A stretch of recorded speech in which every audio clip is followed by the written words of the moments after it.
Hundreds of thousands of deaths in the United States every year are attributed to obesity. Now, overtaking smoking is perhaps the main preventable cause of illness and premature death. In particular, excess body fatness is an important cause of most cancers, according to a meta-analysis of studies done to date. For some cancers, about half of cases may be attributable to just being overweight or obese. What's the connection, though? Why do individuals who are obese have increased cancer risk? To answer this question, we must consider the biochemical consequences of obesity, like IGF-1. Insulin-like growth factor 1 is a cancer-promoting growth hormone associated with a variety of common cancers in adults, as well as children.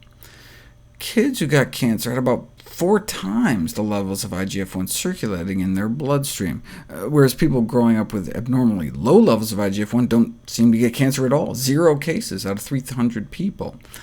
I've talked about this cancer-proofing mutation. The role of animal protein intake plays in boosting IGF-1 production from our liver, which may explain plant-based protection from cancer, and how plant-based one has to eat. But our liver is not the only tissue that produces IGF-1. Fat cells produce IGF-1 too. This may help explain this 21st century cancer epidemic caused by obesity. So of course, drug companies have come up with a variety of IGF-1 blocking chemo agents, with cute names like figatumumab, but with not-so-cute side effects, such as early fatal toxicities.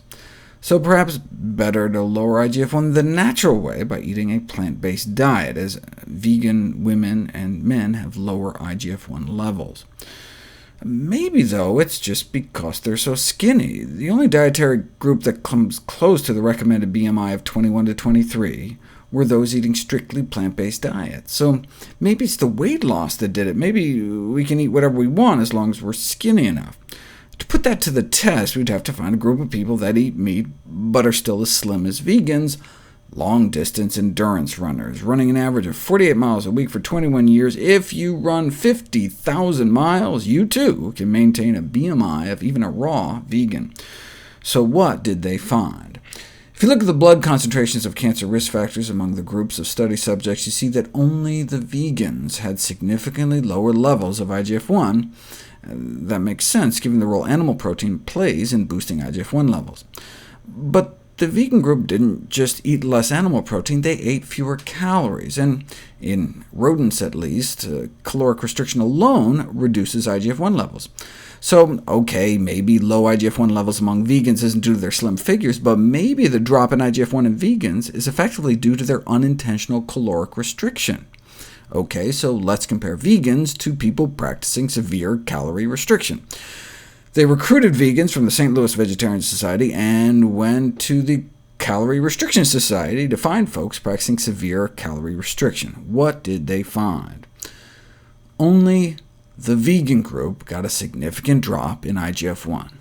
These findings demonstrate that, unlike in rodents, long-term severe caloric restriction in humans does not reduce the level of this cancer-promoting hormone. It's not how many calories we eat.